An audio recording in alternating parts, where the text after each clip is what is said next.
ओम नमो भगवते वासुदेवाय नमः। आज आप सुनिए उत्पन्ना एकादशी की व्रत कथा। धर्मराज युधिष्ठिर कहने लगे कि हे भगवान, मैंने कार्तिक शुक्ल एकादशी अर्थात प्रबोधिनी एकादशी का सविस्तर वर्णन सुना। अब आप कृपा करके मुझे मार्गशीर्ष माह के कृष्ण पक्ष की एकादशी के विषय में भी बताइए। इस एकादशी का क्या नाम है तथा इसके व्रत का क्या विधान है, इसकी विधि क्या है, इसका व्रत करने से किस फल की प्राप्ति होती है, कृपया यह सब विधान पूर्वक कहिए। भगवान श्री कृष्ण बोले, मार्गशीर्ष माह के कृष्ण पक्ष में आने वाली इस एकादशी को उत्पन्ना एकादशी कहा जाता है। यह व्रत शंखोद्धार तीर्थ में स्नान करके भगवान के दर्शन करने से जो फल प्राप्त होता है उसके बराबर पुण्य मिलता है। व्रत करने वाले भक्त को चोर, पाखंडी, पर स्त्रीगामी, निंदक, मिथ्याभाषी तथा किसी भी प्रकार के पापी से बात नहीं करनी चाहिए। इसका महात्म मैं तुमसे कहता हूँ, ध्यानपूर्वक सुनो। व्रत कथा। युधिष्ठिर कहने लगे कि हे भगवान, आपने हजारों यज्ञ और लाख गोदान को भी एकादशी व्रत के बराबर नहीं बताया, सो यह तिथि तब सब तिथियों से उत्तम कैसे हुई, बताइए। भगवान कहने लगे, हे युधिष्ठिर, सतयुग में मुर नाम का दैत्य उत्पन्न हुआ। वह बड़ा बलवान और भयानक था। इस प्रचंड दैत्य ने इंद्र, आदित्य, वसु, वासु, वायु, अग्नि आदि सभी देवताओं को पराजित करके भगा दिया।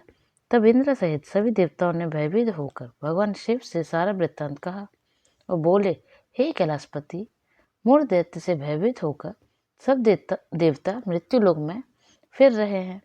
तब भगवान शिव ने कहा, हे देवताओं, तीनों लोकों में के स्वामी, भक्तों के दुखों का नाश करने वाले भगवान विष्णु की शरण में जाओ, वे ही तुम्हारे दुखों को दूर कर सकते हैं। शिव जी के ऐसे वचन सुनकर सभी देवता क्षीर सागर में पहुंचे। वहां भगवान को शयन करते देख हाथ जोड़कर उनकी स्तुति करने लगे कि हे देवताओं द्वारा स्तुति करने योग्य प्रभु, आपको बारंबार नमस्कार है। देवताओं की रक्षा करने वाले मधुसूदन, आपको नमस्कार है। आप हमारी रक्षा करें। दैत्यों से भयभीत होकर हम सब आपकी शरण में आए हैं। आप इस संसार के कर्ता, माता पिता, उत्पत्ति और पालन करता और संहार करने वाले हैं। सबको शांति प्रदान करने वाले हैं। आकाश और पाताल भी आप ही हैं। सबके पितामह ब्रह्मा, सूर्य, चंद्र, अग्नि, सामग्री, होम, आहुति, मंत्र, जप, तंत्र, यजमान, यज्ञ, कर्म, कर्ता, भोक्ता भी आप ही हैं। आप सर्वव्यापक हैं। आपके सिवा तीनों लोकों में चर तथा अचर कुछ भी नहीं है। हे भगवान, दैत्यों ने हमको जीतकर स्वर्ग से भ्रष्ट कर दिया है और हम सब देवता ईश्वर उधर भागे भागे फिर रहे हैं। आप उन दैत्यों से हम सबकी रक्षा करें। इंद्र के ऐसे वचन सुनकर भगवान विष्णु कहने लगे कि हे इंद्र, ऐसा मायावी दैत्य कौन है जिसने सब देवताओं को जीत लिया है? उसका नाम क्या है? उसने कितना बल है और किसके आश्रम में ये है तथा उसका स्थान कहाँ है? यह सब मुझसे कहो।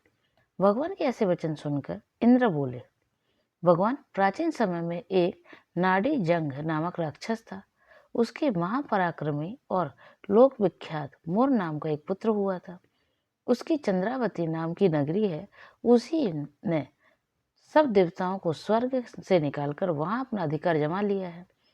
उसने इंद्र, अग्नि, वरुण, यम, वायु, ईश, चंद्रमा, नैश्रेत आदि सबके स्थान पर अधिकार कर लिया है।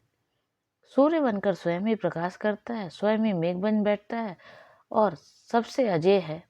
हे असुर निकंदन, उस दुष्ट को मारकर देवताओं को अजय बनाइए। यह वचन सुनकर भगवान ने कहा, हे देवताओं, मैं शीघ्र ही उसका संहार करूंगा। तुम चंद्रावती नगरी जाओ। इस प्रकार कहकर भगवान सहित सभी देवताओं ने चंद्रावती नगरी की ओर प्रस्थान किया। उस समय जब दैत्य मोर सेना सहित युद्ध भूमि में गरज रहा था, उसकी भयानक गर्जना सुनकर सभी देवता भय के मारे चारों दिशाओं में भागने लगे। जब स्वयं भगवान रणभूमि में आए तो दैत्य उन पर भी अस्त्र शस्त्र आयुध लेकर दौड़े। भगवान ने उन्हें सर्प के समान अपने बाणों से बींध डाला। बहुत से दैत्य मारे गए, केवल मोर बचा रहा। वह अविचल भाव से भगवान के साथ युद्ध करता रहा। भगवान जो जो भी तीक्ष्ण बाण चलाते वह उसके लिए पुष्प सिद्ध होता।